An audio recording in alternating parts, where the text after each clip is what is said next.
Hello everyone, welcome back to the Anime Iceberg. I'm Megan. And I'm Meg. And today we're here for a bonus episode. We got in on the hype and watched K-pop Demon Hunters. And we did enjoy it. Yeah. And I've listened to the soundtrack so many times now. Right, it's bad.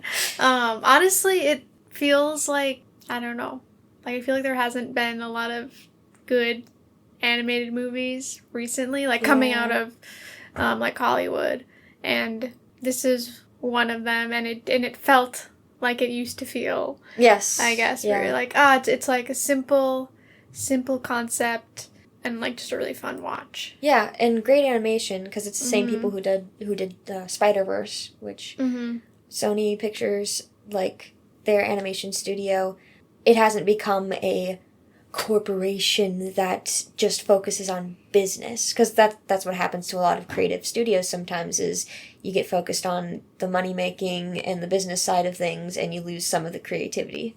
I can tell a lot of love went into this project. Yeah, so just like some fun details about like it being made, but you just mentioned it was produced by Sony Pictures Animation, and it was directed by Maggie Kang, and Chris Applehans. I don't know if that's how you say it, but from a screenplay that they co-wrote with the writing team. Okay. Danya Jimenez? Oh my gosh. You said it right. You said it right. Okay. And Hannah McMecken. And it's based on a story that was created by Maggie Kang, and basically she wanted to create a story that was inspired by her Korean heritage, which is really cool. Yeah. And it was enjoyable. I don't know, like, I've seen like 3 K-dramas in my life, so I've seen none. So like I don't really know like that much. No. Like about Korean like pop culture, and I don't listen to K-pop either. Yeah, I kind of had a little bit of a phase for K-pop, but it was mostly just EXO and a little bit of BTS, but not much. Compared to some of my friends, I was a noob. So I think it's good. It's just not always my cup of tea. I like J-pop a little bit better. A lot of it better. But also I watch Emma Richu's YouTube videos a lot, and you do too, but she's Korean American, so sometimes she'll say some things, I'm like, oh, that's interesting, like, that's her culture and her parents' culture, and it's cool to know that. And she did make a YouTube video reviewing K-pop Demon Hunters because she really enjoyed it, so you should go watch that. She had some fun things to say about it, but yeah, I thought it was cool that the movie was set in Korea. I'm pretty sure it was, because that wasn't America. Yeah, no, I'm sure it was. And they made a big deal of Zoe being, like, from America, too. Yeah, I wasn't paying attention, but there's, like, a classic, like, landmark in Seoul, and I wasn't looking for it. So I don't know exactly where it was, but I'm sure it was in Korea, like, yeah. Yeah, so we just wanted to, like, talk about some things that we liked and some things that we I wouldn't say, like, didn't like, but just some questions we had and stuff. And yeah, so like I kind of already said, it was like a really fun watch. I would say like the overall message of the movie was good. It was basically about like not hiding your scars and like insecurities and like sharing them with people around you and like allowing them to be part of your life and like leaning on them. Yeah. Which I would say is like I don't want to say like basic message, but kind of. So I wouldn't say it's like a super deep movie, but it's super fun to watch. And yeah, I think one of my favorite aspects of it was the design. Like, everything was so pretty, the fashion was pretty, the designs of the characters was, I don't know, they all looked unique and special. One thing I didn't like as much was them putting, like, the anime facial expressions on the girls, because personal preference, I just think it doesn't look good on 3D animation, but that's just me. So, I mean, there were some funny moments of that genuinely made me laugh, though. So, I can't gripe on that too much. But a detail I really liked was you could tell when the three girls took off their makeup. Mm-hmm. Like, people hardly ever do that with 3D models. It takes a little bit of extra time, but they took off their makeup, they put it back on. You could see them, like, doing it sometimes, too. It was really detailed. Mm-hmm. Yeah, I also really liked that their friendship was, like, depicted really well. And also just, like, the girls themselves. Like, I felt like they were accurate to how women actually act. Yeah. And are. And, like, I think you could, like, we could make a whole really long video about this, but there's kind of been a thing where, like, every girl in, like, a Disney movie, every girl, like, main character is, like, the quirky girl, and Yeah. And just like, oh, she's so unique because she's kind of goofy and different And dorky. And that started, I think that would say it started with, like, Rapunzel. Yeah. But, like, But she coined it, so she was fine. Yeah. But then it kept yeah. going. And I didn't feel like they were trying to do that with this. No, like, they had their derpy moments, but it was more of, like, them being derpy on purpose to make each other laugh. Mm-hmm. And, like, their personalities are all different enough that they're all quirky in the best way possible because they each have different reactions to things. Like, Rumi is always trying to be, like, in control and mature and in charge of things, but she still opens herself up for fun. And Mira is, like, very, like, she doesn't react much to things, but if you get her really excited or really angry, you see her react. Mm-hmm. And then Zoe's just, like, cinnamon roll, got some peppy energy, but it's not like nothing phases her. It's just that she chooses to be positive. Mm-hmm. So we really liked that. Well, I guess we should probably just talk about the songs right away, too, because the songs were all very catchy. They animated the girls and the guys dancing to them, which was pretty cool, because it looked like they probably brought in reference from actual K-pop stars. Mm-hmm. It was pretty great. I also like the girls' reaction to the boys was really funny. Mm-hmm. I'm not all in on the whole scene where Mira and Zoe are ogling them, though, because if you flip that to guys doing that to girls, then they would be arrested. Yeah. Like, I've never...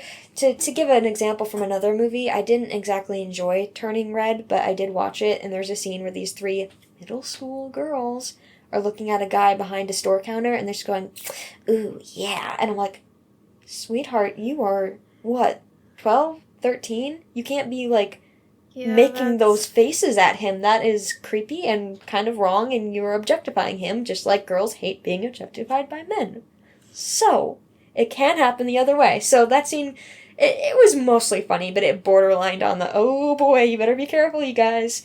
I will say that my favorite line in the movie was from Zoe when they're fighting the boys, and she finally gets to lift up that one guy's bangs, and she's like, oh, you're my type!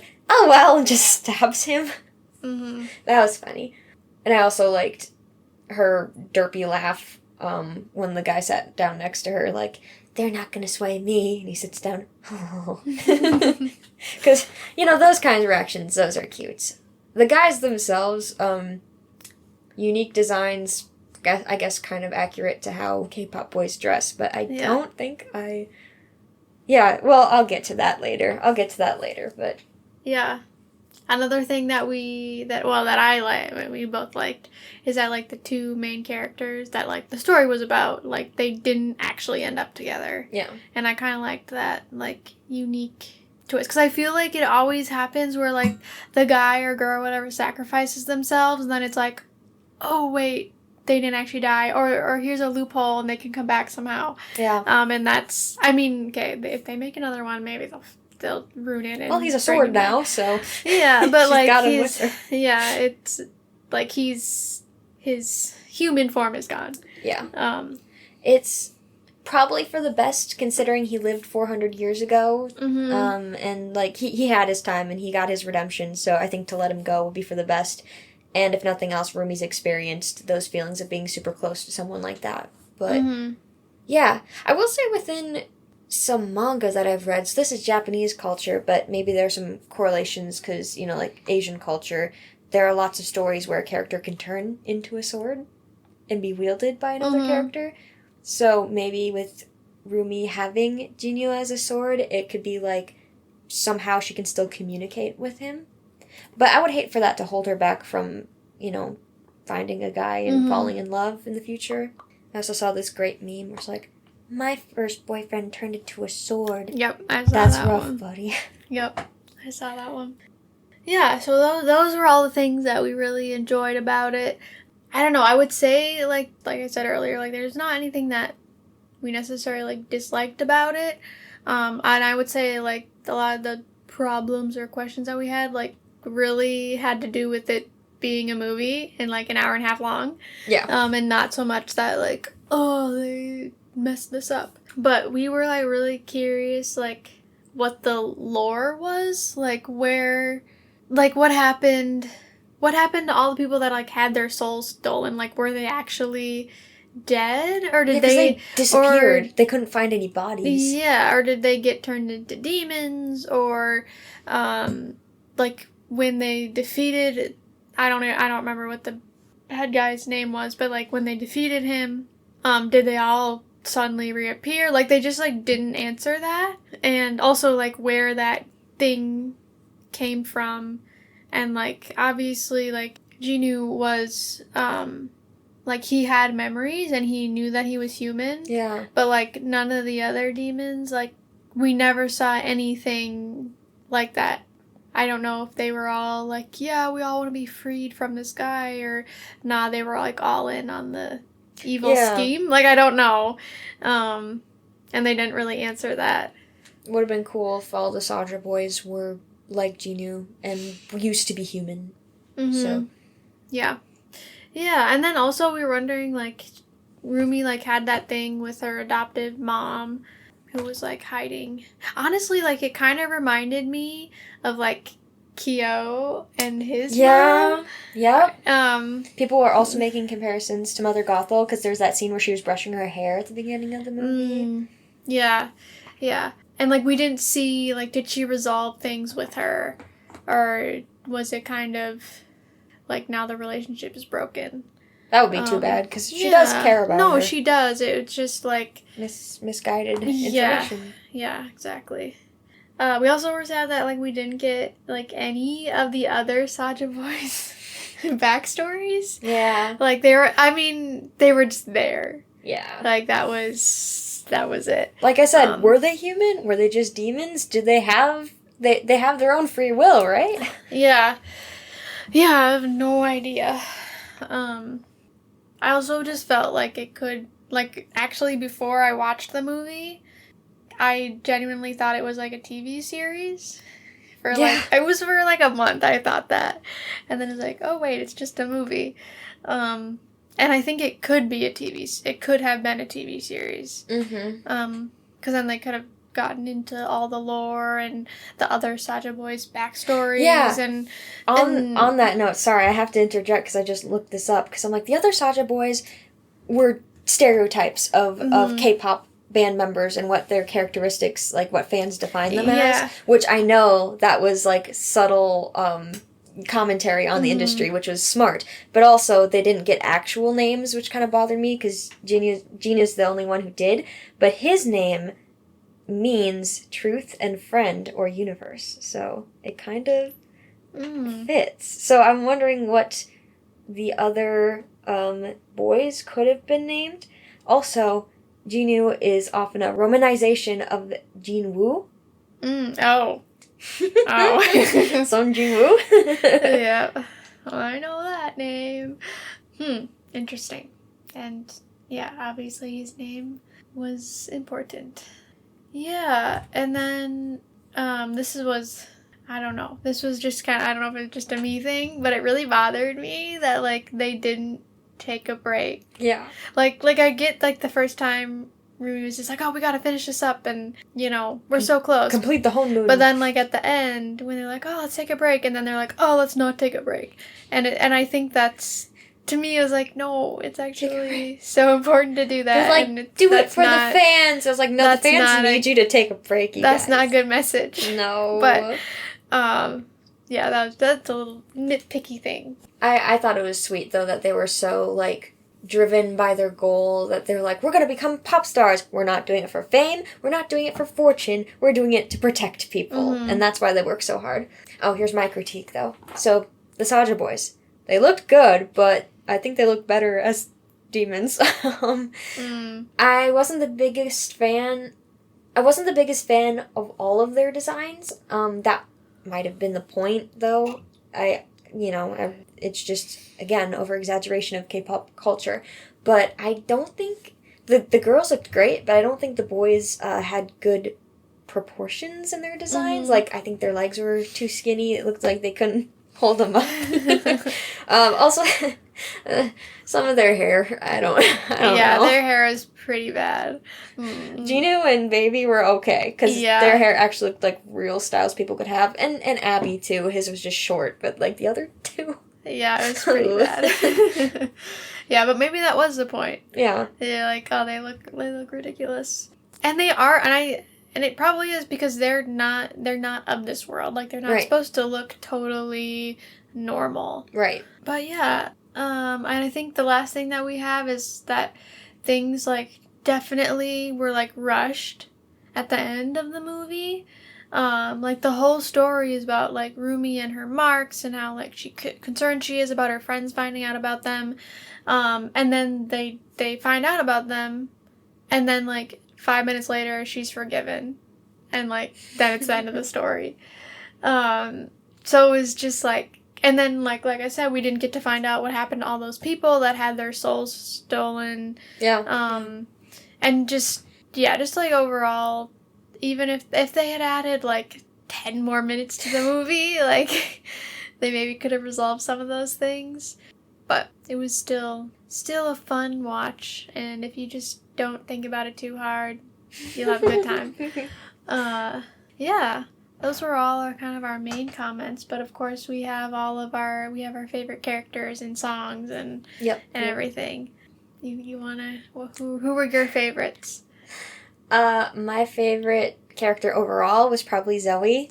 I really liked her positive energy, and I don't know, I like rappers, and I mean, I'm not really into rap, but her lines in the songs are pretty cool.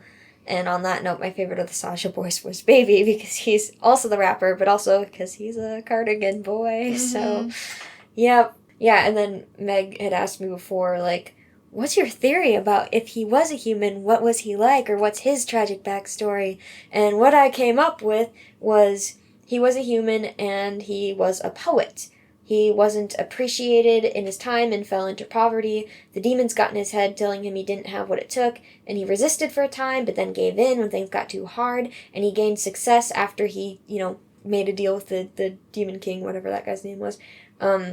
But then he led the tortured artist life and died very young.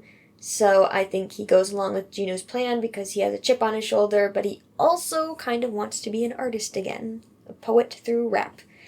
And that is complete fan theory. There is absolutely no information to make me think this is true. Yeah, but I like it, and I think it makes sense. Good job. Thank you. Yeah, and I guess what was your favorite song?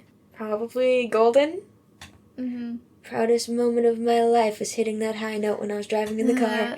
Okay. I'll sing for you sometime, not for the audience. I'll sing for you. It's just like, oh, you have seen it in The Office you remember when they're, like, watching the little thing going in the corner of the TV, and Pam is like, I saw it, I did see it, I was the only one in there, but it would happen.